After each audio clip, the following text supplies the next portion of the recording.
Alright, so in the last video I showed you how to can celery, and now I'm going to show you how I dehydrate celery and make celery powder. And I use the best parts for canning, and then I use the less attractive parts for making the celery powder. And it's basically the ends, and sometimes they look a little rusty. This is not dirt. This is just that rusty, almost bruisey look that they sometimes have. This is perfectly fine for making celery powder, but not something you want to put in the canner. And then like the inside leaves and stalks that are really white or yellowy sometimes, not very attractive, but they will mix with all these green bits and it'll all come out light green, pretty much powder. And then these are the bits that were connected to the leaves, which I've separated. Now the leaves I will just crumble once they're dried. They'll just go into a jar, and I will use them when I'm making stock, just by itself if I'm doing the whole drawn out making broth process. But this part will definitely go into a powder itself. And these I will put through the Chop Wizard, and then they come out and they're placed on the tray and then go into the dehydrator like this. And the leaves are individually placed on the tray as well and go into the dehydrator like that. And of course you can do this part with a knife, but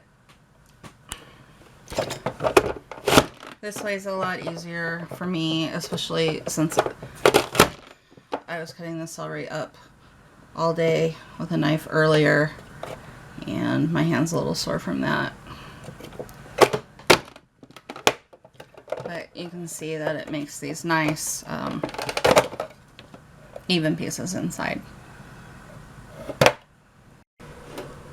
Alright, dehydrator is loaded up now. I got 3 trays of leaves and 2 trays of bits, and put the door on.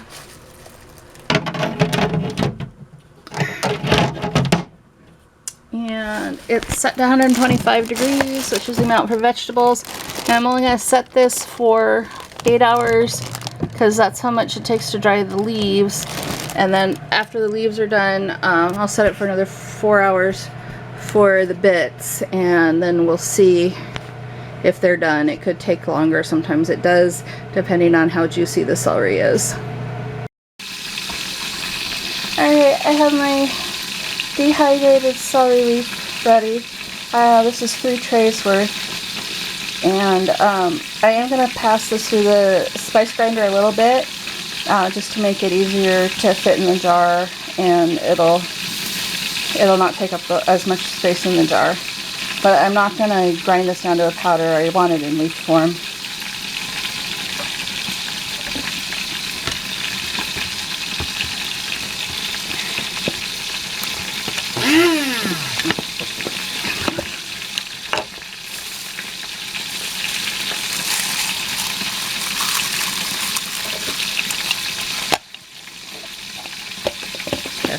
And this is not my pepper grinder.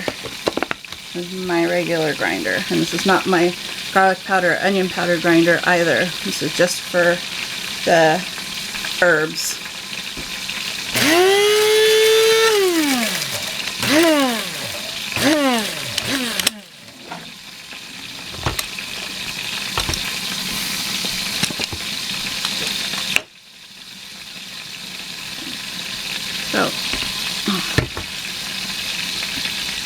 So that's about the consistency that I want. Not too small, not too big, but it'll definitely fit in the jar a lot easier.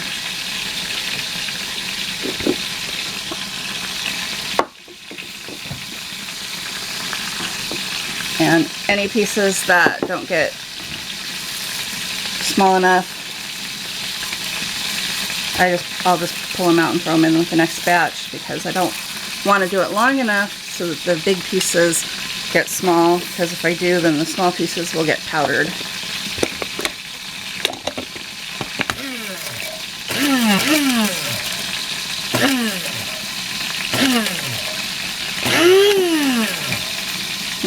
really does not take very long to get it to this amount.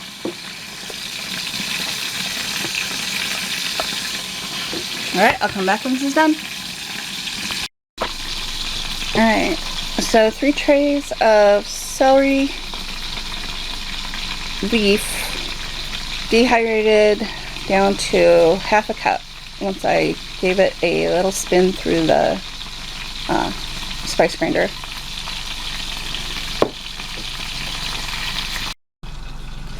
Alright, this is 2 trays worth of dehydrated celery, and this is what I'm going to make into powder. And this is from the tops of the celery, the part that you cut off.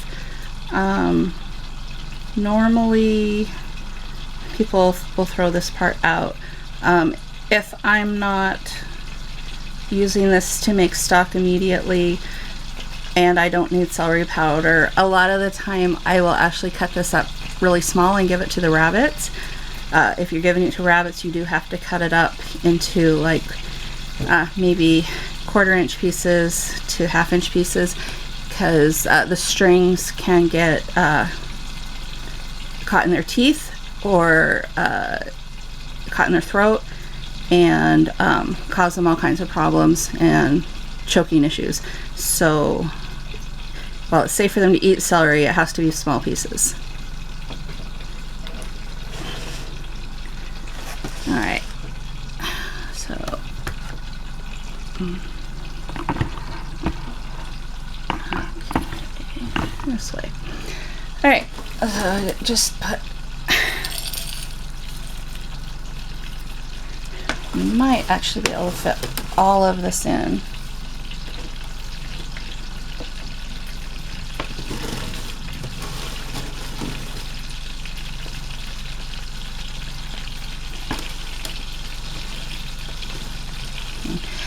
Some of this is also the white part at the very bottom of the celery. When I was canning the stalks of celery, I really didn't want to have a bunch of white pieces in there to detract from the way the green looked. It's just aesthetic, and this works for the powder, so why not? Alright, on it goes.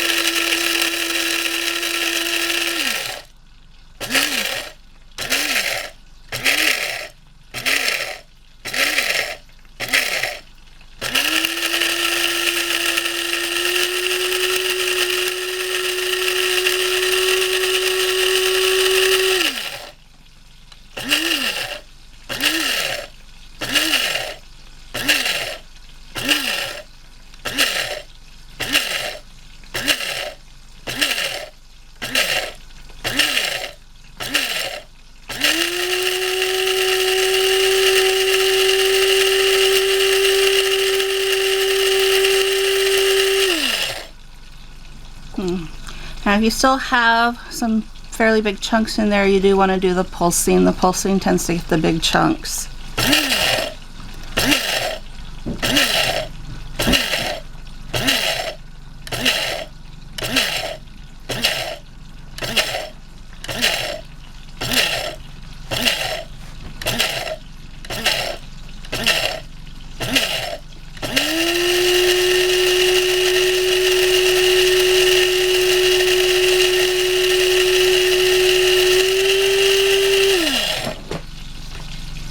And how long you do this for depends on how fine of a powder you want.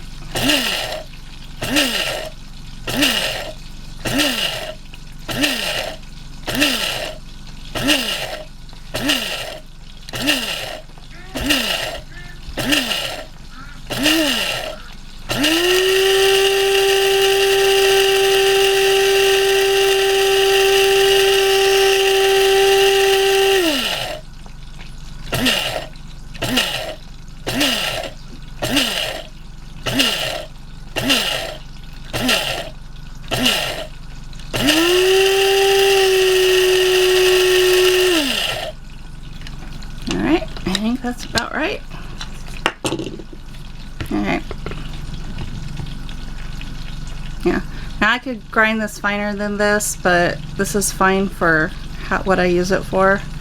If you want to use it as a salt replacement, you're going to want to grind it down even further than this. But anyway, that's how I make celery powder.